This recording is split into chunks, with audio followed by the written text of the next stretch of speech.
Quelle heure est-il? 11h30. On va passer à un talk accessibilité avec qui? Avec Margot, Laetitia et Nathalie. Nathalie, tu peux revenir hein, si tu veux. On va parler accessibilité.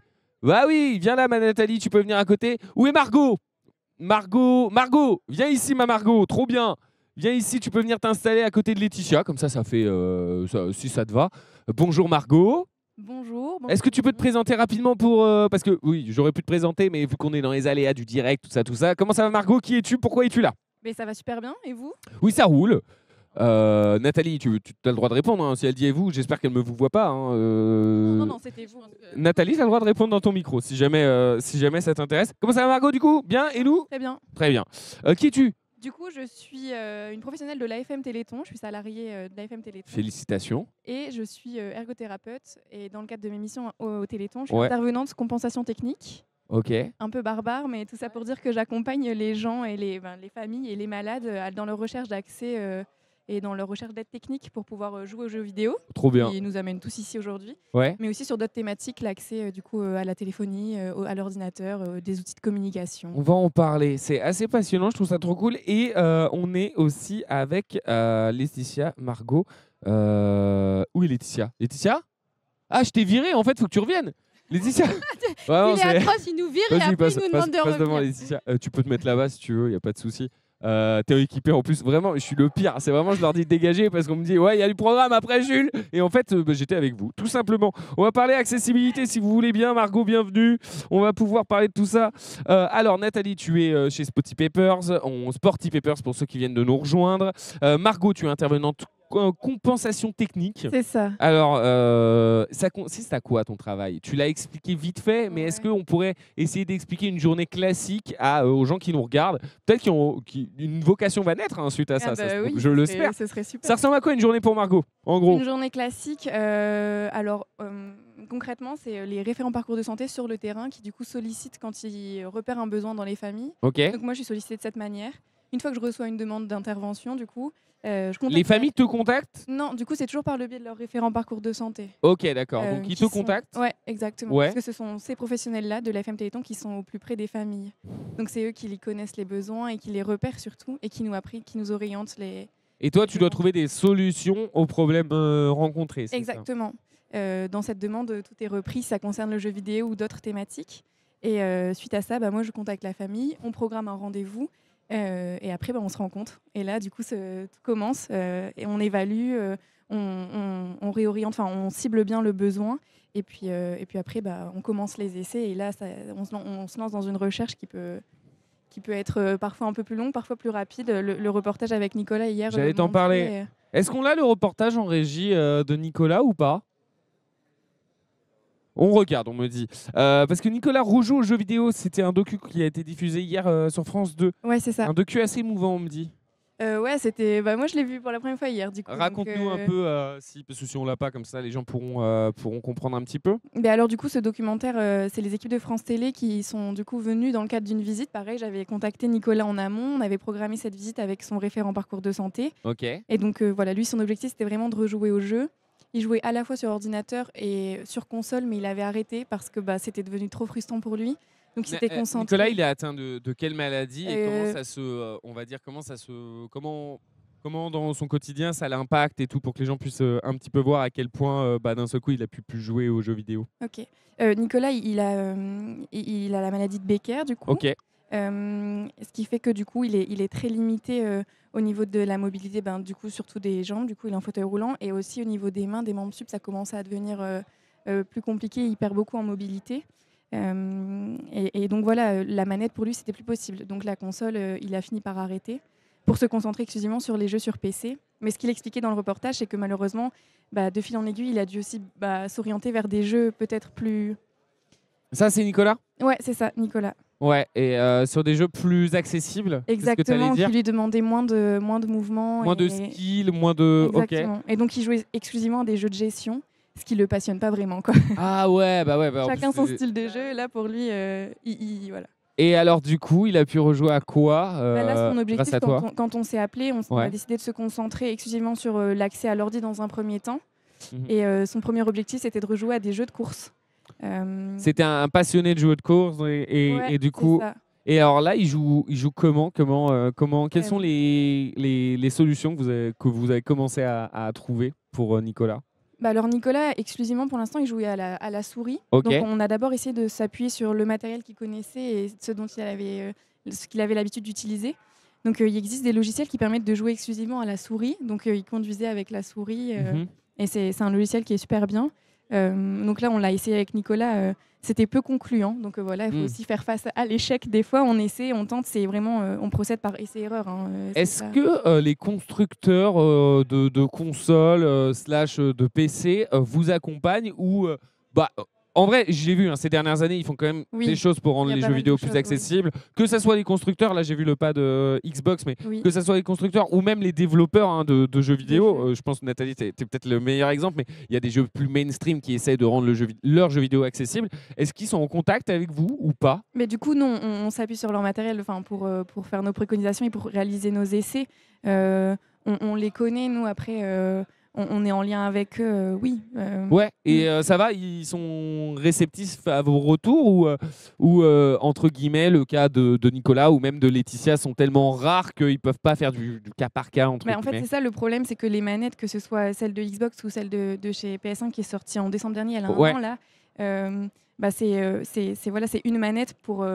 plein de types de handicaps différents, pas que les malades neuromusculaires. Et malheureusement, elles ne peuvent pas convenir à tout le monde, quoi. Quand les maladies neuromusculaires, on le voit bien, les configurations, les installations qu'on teste avec Nicolas, je ne pourrais pas le faire tester à quelqu'un d'autre. C'est vraiment du sur-mesure. Donc, une manette pour tous, c'est compliqué. Okay. Nathalie, toi, comment est-ce que tu peux nous raconter un peu les difficultés? C'est Laetitia. Ouais, Nathalie, c'est toi, Laetitia. Alors désolé, j'étais dans ma tête. En plus, Laetitia, pareil, un mur du Téléthon Gaming. Tu fais partie des meubles. Laetitia, comment ça se... Quelles sont les difficultés que tu rencontres, toi, au quotidien par rapport au gaming? Alors, moi, je joue encore beaucoup. Enfin, tu joues à quoi? Alors, moi, je sais, mais pour... Alors, moi, je joue beaucoup sur PC, sur League of Legends. Mais LoL, c'est un jeu qui demande énormément de skills. Et alors, du coup, moi, j'ai choisi un clavier parce que j'ai passé un temps fou au rayon des claviers à appuyer sur toutes les touches pour trouver le clavier qui, à peine j'effleure, il démarre. Ok. Et après, du coup, moi, j'ai une souris gamer. Et alors... Je pense que personne ne peut jouer à comment j'ai configuré mon LoL. C'est-à-dire que la vitesse de ma souris, normalement, les vitesses, je crois que par défaut, la mienne, elle était à 1000. Et la mienne, elle est à 4800. Parce que comme ça, à peine on déplace, ça traverse l'écran. Donc, j'ai pas besoin de faire beaucoup de mouvements. En fait, le mouvement que je vais faire, ça va être ça. Et j'ai une souris avec des boutons sur le côté. J'ai plus de force sur le pouce. Donc, ça va... Lancer certains sorts, tu les as mis sur la souris. Alors, même plus que ça, j'ai fait le déplacement tir sur le pouce. Ah oui. Et du coup, comme ça, je peux déplacer un coup avec le clic, un coup avec le pouce. D'accord, donc ça c'est pour LoL et c'est toi qui as trouvé ton setup pour League of Legends. Ouais. T'as pas fait appel à Margot? Non, alors moi je suis un peu bidouillage. Ça sert à rien Margot, voilà. non, je rigole. Tant mieux, moi je préfère. Ils peuvent trouver. Voilà. Et après, alors je joue un peu sur console, mais j'ai aussi le problème que je fatigue avec les gâchettes. Ok. Et du coup, en plus, maintenant, les gâchettes, elles ont cette petite résistance un peu relou pour. Ouais, d'accord, je vois. Donc, selon les consoles, en plus, elles n'ont pas la même résistance en plus. Donc, je joue avec les manettes à changer un coup l'une, un coup l'autre. Et ça va faire que, par exemple, sur console, moi, je vais jouer moins longtemps, surtout si ça demande d'utiliser les gâchettes. Et de plus en plus, les consoles, alors notamment, j'allais dire PlayStation et Xbox, autorisent de remapper les touches sur les consoles. Ah, ça c'est propre. Du coup, on peut remettre les touches et dire, tant pis, le saut le tir au lieu d'être sur la gâchette, il sera sur la croix. Alors ça implique que je fais des photos. J'ai des photos très étranges du coup sur mon téléphone avec la photo du jeu et le mappage que j'ai fait. Comme ça, je peux le remettre. Ah oui. Les paramètres se sauvegardent pas. Du coup, ça va. C'est un paramètre de la console et pas un paramètre du jeu. D'accord. Pour les consoles, donc du coup, il faut l'adapter à chaque jeu. C'est chiant, excuse-moi de la manière crue dont j'ai de parler, mais c'est relou. C'est une bonne idée d'évolution pour les... Non, mais c'est bien, je trouve que c'est assez parlant et tout de ce que tu vis. Quel rôle jouent les professionnels? Est-ce que toi, tu as fait appel aussi à des gens comme Margot ou jamais pour l'instant? Alors moi, j'avais fait appel à des gens comme Margot, mais pas pour le jeu vidéo. Pourquoi? C'est parce que du coup, quand j'ai acheté mon appart, j'ai fait un bureau un peu gamer. Ouais. Et du coup, pour voir comment adapter pour allumer toutes les lumières, j'ai des LED, enfin j'ai... t'as la chambre du gamer par excellence, t'inquiète, on a tous la même chambre, donc il n'y a pas de jugement là. Du coup, ils s'allument tous à la voix, enfin tous contrôlent à la voix. Propre. Et avec un doublon, parce que j'ai des auxiliaires de vie. Ok. Et du coup, les auxiliaires de vie, elles n'ont pas du tout l'habitude d'utiliser la voix. Tu m'étonnes. Et donc, tout est fait pour que si elles utilisent l'interrupteur, ça casse pas le montage sur la voix. Putain, tu te fais, excusez-moi encore du terme, hein, tu te fais chier. Si je peux... Enfin, Alors, tu te fais chier pour que ça soit efficace. tu Alors vois. pour le coup, moi j'ai demandé et en fait c'est mon copain qui a tout installé. Il est derrière là, il fait coucou, voilà. C'est lui qui s'est amusé à tout brancher sur les prises et tout ça pour que ça fonctionne. Bah, merci copain de Laetitia. Honnêtement, comme quoi, derrière chaque grande femme, il y a un grand homme. Voilà, tout simplement. D'habitude, on dit le contraire. C'est pour ça, pour une fois, félicitations, mec, tu nous fais briller, ça fait plaisir. Trop bien, trop bien. Nathalie, est-ce qu'on peut parler rapidement 2 secondes? Parce que tout à l'heure, j'ai présenté Sporty Papers en partant du principe que tout le monde connaissait. Parce que, effectivement, quand on suit le Téléthon Gaming depuis 4-5 ans, on te connaît maintenant. Mais peut-être raconter quelle a été l'histoire, la création derrière cette application et ces jeux vidéo, parce que je pense que forcément, il y a une histoire. Comme chaque start-up, il y a une histoire, un déclencheur, un truc qui fait qu'on se dit allez, je me lance dans ce projet fou. Ouais, clair. Donc Sporty Papers, je le redis en 2 mots pour ceux qui n'étaient pas là juste avant. On fait des jeux vidéo en mouvement. On est reconnu par la caméra de son smartphone, ordi, tablette, tout ce qu'on veut. Le principe, en fait, c'est d'utiliser ce qu'on a chez soi ou dans sa poche. Et comment c'est né? C'est très simple. Il y a eu un truc qui s'est appelé la Covid. Et en fait, avant, on faisait un escape game sportif dans une salle de sport. D'accord, ok. Et quand la Covid est arrivée... Comment on arrive à... je me suis dit, en fait, soit tu es en attaque, soit tu es en défense. T'as préféré attaquer. Et ouais, je me suis dit mettre ça dans un carton et attendre que ça passe. Je me suis dit, déjà, en plus, ça va pas passer si vite. Ouais. J'étais pas optimiste. Moi, j'avais dit 1 an. Ah oui, t'avais dit 1 an d'enfermement. Direct. Déjà 4 mois, c'était trop, hein, vraiment, on va pas se mentir. Et en fait, je me suis dit, comment est-ce qu'on peut revenir à la maison? Tiens, à la maison, il y a un truc qui s'appelle Nintendo. Oh, tranquille. Donc, c'est pour ça qu'on s'est dit, il faut qu'on utilise ce qu'ont les gens chez eux, leur téléphone. Et aussi, l'autre chose, c'est qu'en fait, pourquoi on ne fait pas d'activité physique?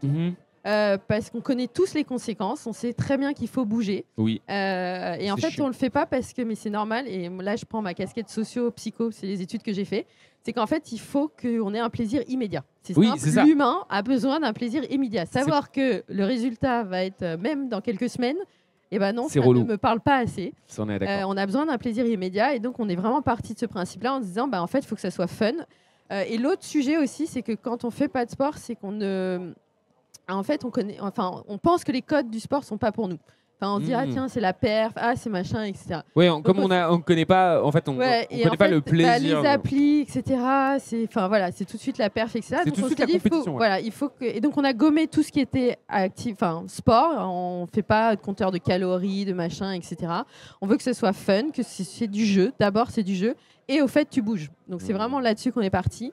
Et après, par rapport à tout ce qui est inclusion, handicap... Oui, mais c'est ça. En fait, finalement, j'allais te dire pour l'instant, tu fais un jeu ça, vidéo, là. Ouais, exactement. Et en fait, dès le départ, on s'est dit, c'est pas possible que ce soit pas accessible à tout le monde. Okay. On y allait par étapes. On en a encore pas mal à faire. Mais je te confirme. Dès le départ... le mec est désagréable possible. C'est une vanne, excuse-moi. Je suis un peu enroulé, puis j'ai pas beaucoup dormi. Et en gros, en fait, dès le départ, on s'est dit, il faut que nos jeux se jouent en haut du corps. D'accord. Donc c'est ça que tu as connu jusqu'à l'année dernière. Oui, c'est vrai. Mais on était ultra frustrés. Laetitia, on a joué l'année dernière ensemble et c'était pas assez performant. Ça m'embêtait vraiment parce que en fait, l'intensité du mouvement était la même pour tout le monde. Donc courir, ça peut être ça. Aujourd'hui, c'est ça. Ça peut être ça. D'accord, ok. On peut vraiment tout paramétrer. On peut paramétrer la durée, la distance, la difficulté, le nombre d'obstacles, etc. Et donc ça, c'est vraiment le gros update qu'on a fait cette année. Et maintenant, il y a encore des choses à faire.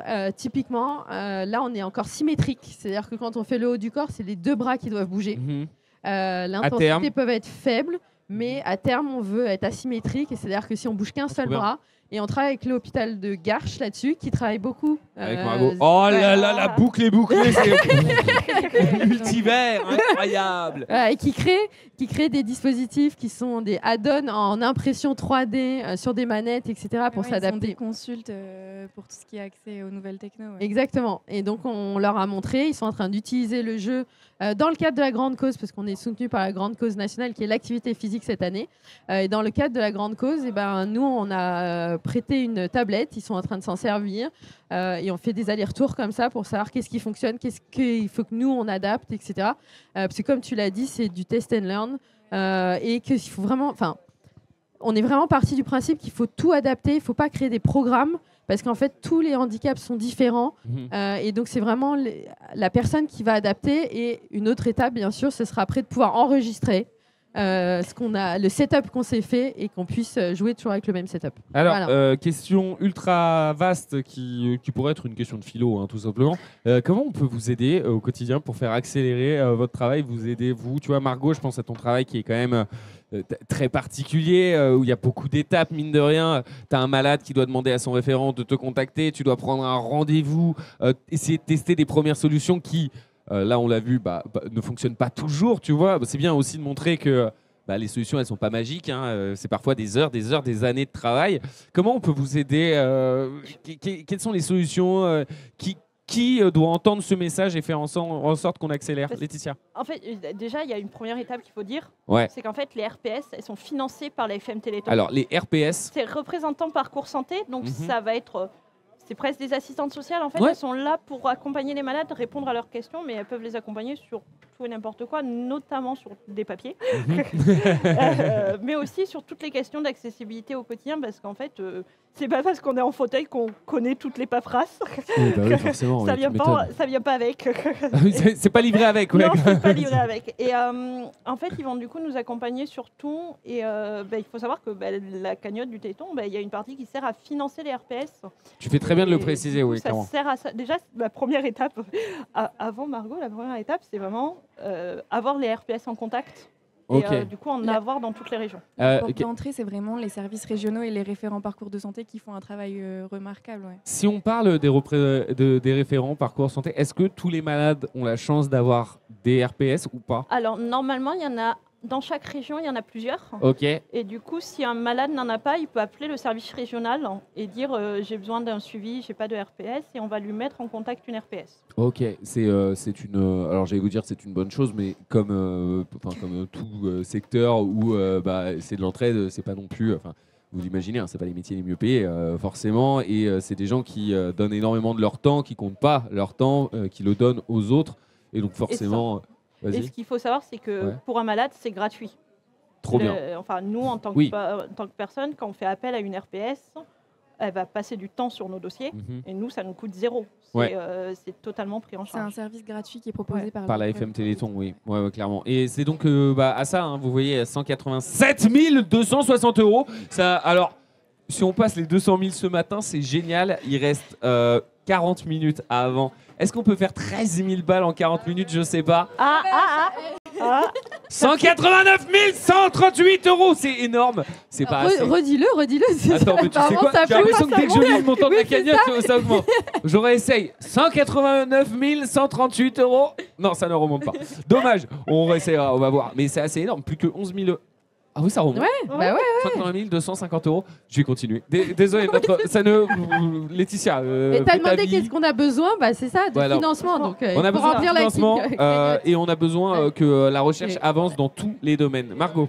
Du coup, juste pour rebondir sur ce que disait Laetitia, effectivement, la porte d'entrée, c'est les référents parcours de santé et ces postes sont financés par les dons, exactement. Ouais.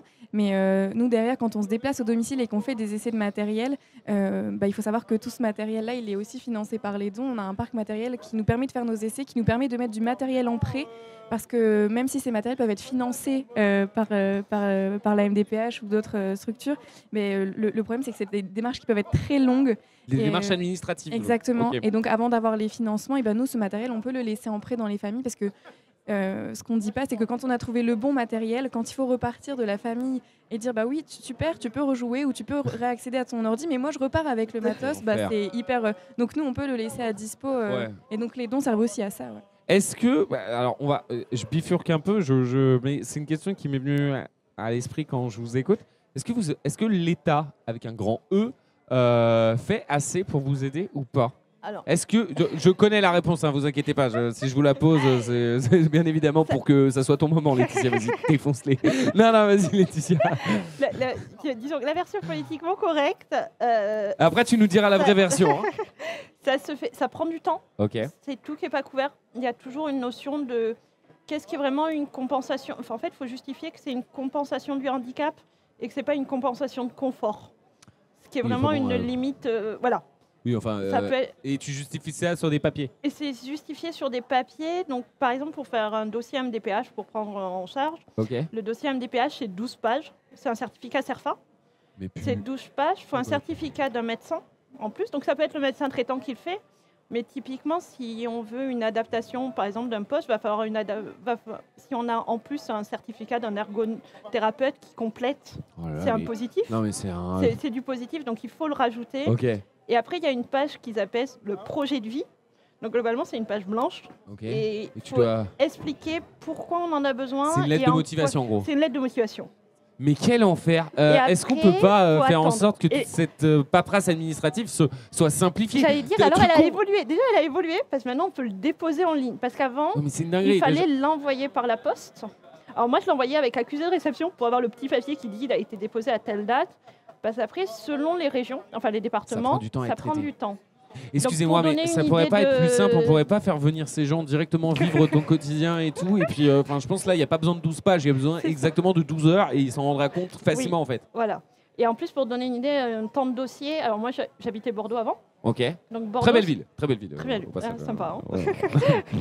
Bordeaux, c'est 9 mois de dossier. Ok. Donc là, on se dit que c'est long. Ouais. Maintenant, j'habite en région parisienne, c'est 18 mois. Donc, c'est-à-dire que quand on donne le dossier, on a 18 mois avant d'avoir un retour qui va être positif ou négatif. Sachant que dans ce retour, ils peuvent dire, vous avez demandé, je dis peut-être n'importe quoi, mais vous avez demandé l'adaptation du bureau, de la souris et du PC, et on considère que juste la souris est prise en charge parce que le reste, c'est du confort. Je vais être... Excusez-moi, c'est dur de rester pas énervé face à ces situations. C'est extrêmement frustrant. Tu parles de 18 mois, toi tu les as. Tous les malades n'ont pas 18 mois en fait. Oui.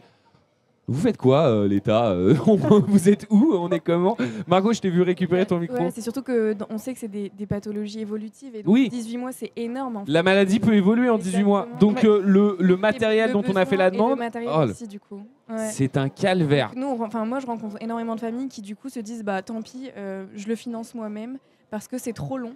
Et donc, ils font pas de dossier, ils déposent pas de dossier et ils financent le matériel eux-mêmes. Alors que c'est des droits qui sont ouverts, alors moi, je lutte aussi avec les familles pour qu'ils déposent des dossiers et qu'ils essaient d'obtenir En fait, c'est ça. C'est que d'un point de vue politique, c'est pris en charge. Ouais. Mais le délai, et souvent, du coup, l'application en réel va faire que la famille va le prendre en charge elle-même ou va faire appel à d'autres solutions pour le faire prendre en charge parce que ça va prendre tellement de temps et ça ne répond plus aux besoins, du coup. Je suis très énervé. Alors, j'étais dans un bon mood, je vais pas vous mentir. Là, ça y est, je suis énervé. S'il y a un responsable politique qui vient ici au Téléthon Gaming, je le prends entre deux yeux. Vous pouvez compter sur moi. Vos 18 mois, ça va se transformer en 17 mois. C'est pour moi, c'est cadeau. Je vous fais gagner un mois dans votre dans votre processus administratif. C'est quand même une dinguerie ce qu'on vient d'apprendre. Donc, vous voyez à quoi servent vos dents. Désolé de mauvais mood, mais c'est aussi la réalité. Non, mais il n'y a pas de mauvais mood. Je joue le mauvais mood, mais tu as raison, c'est la réalité. Il faut bien le préciser. Et puis, voilà, comme ça, vous savez à quoi servent les dons, les amis. Aussi, vous avez la réalité du terrain et je pense qu'il n'y a rien de mieux que d'entendre le quotidien de Margot, le quotidien de Laetitia pour peut-être vous dire, je vais faire un don. Ça donne des situations très très drôles parce que du coup, quand on fait les dossiers MDPH, il faut s'imaginer ce qui va nous arriver dans 10 mois plus tard. C'est trop dur. Et alors, du coup, moi, je l'ai vécu par exemple quand j'ai passé le bac parce que j'avais pas le bac. Ouais. Et du coup, il fallait qu'en janvier, je dépose le dossier pour dire ce que j'allais faire en septembre, puisqu'en septembre, il me fallait une prise en charge pour les études supérieures. Et du coup, c'est le moment où on remplit un dossier en disant « Oui, je sais que j'aurai le bac, oui, je sais que je serai prise dans l'école que j'ai, et j'aurai donc besoin de l'adaptation du matériel suivant. » Et ça va marcher pareil pour l'évolution, quand on demande une adaptation pour le quotidien d'une souris, d'un bureau. Il faut se dire, est-ce que là, sur la dernière année, par exemple, j'ai perdu tant de force. Donc, si on continue, j'aurais perdu du temps. Donc, on va faire le dossier comme si, dans 18 mois, je serais à tel endroit. Oh là là, mais c'est... c'est trop dur. C'est trop dur. Il faut absolument faire en sorte que, parce que je comprends qu'il y ait une envie de contrôle sur ce qui est remboursé, ce qui l'est pas, etc. Que ça soit pas du confort entre guillemets, mais enfin peut-être que 12 pages CERFA à remplir, c'est peut-être pas la bonne solution. Et vraiment, quand je pense à 12 heures à passer avec une famille de malades et avec le malade en question, comprendre ça marcherait peut-être mieux. Honnêtement. Et puis j'imagine que ça accélérerait aussi le processus. 9 mois, c'est énorme. 18 mois pour avoir une réponse, mais c'est impensable. Et je pense qu'en plus, 18 mois, c'est pas mal. Il y en a qui attendent parfois plus. Je suis énervé ce matin. Merci beaucoup pour tout ça. Non, mais vraiment. Quelle difficulté pour un gamer présentant une déficience motrice? On en a parlé de ça à peu près. À moins que vous vouliez revenir là-dessus, mais je pense que on a compris que les difficultés étaient différentes en fonction de la maladie. Et comme on est sur des maladies rares, forcément, c'est des maladies, on ne connaît pas toutes les évolutions de ces maladies. Certains... Est-ce que toi, Laetitia, est-ce que tu as découvert un jeu auquel tu ne pouvais pas jouer et d'un seul coup, du jour au lendemain, tu as pu y jouer parce qu'il y a eu des updates d'accessibilité qui ont permis de rendre ce jeu accessible pour toi? Alors moi, c'est pas forcément des updates d'accessibilité, c'est plus c'est des jeux que je jouais sur console. Ok. Et que j'ai arrêté de jouer sur console parce que du coup, il y a les gâchettes. Les gâchettes, voilà. Ouais. Et typiquement, dans les jeux très connus, il y a Beyond Good and Evil. Oui, bien sûr. Excellent jeu, ça. Excellent jeu. Sur PS. Ouais. Et en fait, je l'ai retéléchargé sur mon PC. D'accord. Et du coup, c'est beaucoup plus simple sur PC. Du coup, j'y passe beaucoup plus. Ouais, mais c'est pas les options du jeu en termes d'accessibilité c'est le PC qui. C'est le fait de changer du coup de console à PC. Okay. Parce que du coup, le PC va avoir souvent plus de possibilités de paramétrage. Que la console. On rencontre beaucoup. C'est le cas de Nicolas. Il a quitté la PS pour basculer sur PC parce que c'est plus simple à adapter en réalité. Ouais, mais pour connaître un peu tout ça, le PC c'est un budget 2, voire 3, voire 4 fois plus conséquent qu'une console. Et puis ça dure 2, voire 3 ans de moins qu'une console. C'est-à-dire que c'est difficile. Force à toi, Margot, dans ton quotidien. Après, voilà, les consoles, elles sont aussi adaptables. C'est vrai que ce que dit Laetitia, c'est que c'est les gâchettes souvent qui posent problème en premier lieu. Et donc ça, voilà, c'est possible. Moi, j'accompagne un jeune qui joue à FIFA avec 2 de ses orteils, son pouce et sa bouche, quoi. Donc il y a toujours des options d'accessibilité et dans les jeux et à la fois dans les matériels, et combiner tout ça, ça donne parfois des beaux résultats. C'est ça. Et des fois, il n'y a pas besoin de beaucoup. Enfin, moi, j'ai joué beaucoup sur Wii. Ouais. Avec la petite manette blanche qui avait les piles à l'intérieur. Je m'en souviens. Ouais. Et en fait, j'avais un ami qui était bricoleur. Et la première adaptation qu'il a fait, c'est il a rajouté un fil pour sortir les piles et pouvoir poser les piles sur la table d'à côté. Et du coup, ça retirait les poids des piles dans la manette. Et pour toi, ça a changé ton utilisation? Du coup, ça a changé parce que du coup, la manette a été 2 fois moins lourde. Moins lourde. Ah ouais. Mais ça se fait aussi de retirer les moteurs haptiques des manettes pour qu'elles soient moins lourdes. Ok. Et c'est des petits mécanismes qui permettent Mais comme la manette PS5, elle est plus lourde que la manette PS4. Clairement. Alors c'est quelques grammes pour nous, mais voilà, pour les malades neuromusculaires, c'est énorme et ça joue beaucoup. Ouais. Donc juste retirer les moteurs, des fois, c'est alléger la manette et ça permet de jouer dans de meilleures conditions. Et trop bien, j'espère que vous avez appris des choses, les amis. 189 681 € dans la cagnotte. C'est génial, on va aller chercher les 200 000 €. On va, je l'espère, atteindre un score intéressant ce soir à 23 h. Mais bon, il reste toute une journée, l'occasion pour vous de découvrir ce que c'est le Téléthon Gaming. C'est plus de 200 streamers mobilisés pour la bonne cause, pour la recherche. Vous en avez une 60aine ici, en direct d'Evry, dans les arènes de la Cameline Corp. Mais vous en avez aussi une 120aine, un peu dans toute la France, qui se mobilisent partout. Et c'est ça aussi l'important, à travers le jeu vidéo qui nous fédère tous. Et puis surtout, ici, l'avantage sur cette chaîne et sur la chaîne Twitch du Téléthon Gaming, mais aussi la chaîne Twitch de France TV /, vous avez directement les témoignages des principaux concernés, que ce soit Margot qui bosse au quotidien avec les malades, que ce soit Laetitia qui Oh, je pense que ça se voit un peu, qui est peut-être un peu malade, mais voilà, tranquille. Pour le coup, comme ça, vous voyez directement à quoi servent vos dons. Donc allez-y, vous pouvez bombarder, ça se passe dans le chat, on vous balance un lien. Et si jamais vous avez votre portable à côté de vous, ou même que papa et maman sont dans la cuisine en train de préparer à manger, vous foncez, vous prenez le portable, hop là, vous envoyez don par SMS au 92 007. Comme ça, à la fin du mois, ils ont plus 10 € sur leur facture téléphonique. Quand ils s'en rendent compte, ils vous embrouillent un petit peu. Après, vous lui expliquez, ouais, mais c'est pour sauver des vies, papa et maman. Et puis après, vous dites, et puis c'est des type d'impôt de 66%. Donc là, honnêtement, si je vous ai pas donné tous les tips pour faire des dons, je ne sais pas quoi rajouter. Merci beaucoup Nathalie, Merci. Margot, Merci. Laetitia d'avoir été ici avec nous sur le plateau du Téléthon Gaming. On va partir. Tout à l'heure, il y a Quentin qui me racontait qu'on allait faire un jeu de rôle. Je kiffe les jeux de rôle. Et donc, on va faire un jeu de rôle. Je crois que ça se passe sur la chaîne de Cécile. C'est ça la team ? Ah, je vais pouvoir aller voir ces îles directement, trop bien. Merci beaucoup à toutes les trois, on se retrouve Merci. tout à l'heure de toute façon. Rendez-vous de toute façon à 23 h ici, hein, je vous le rappelle, pour la fin du Téléthon Gaming.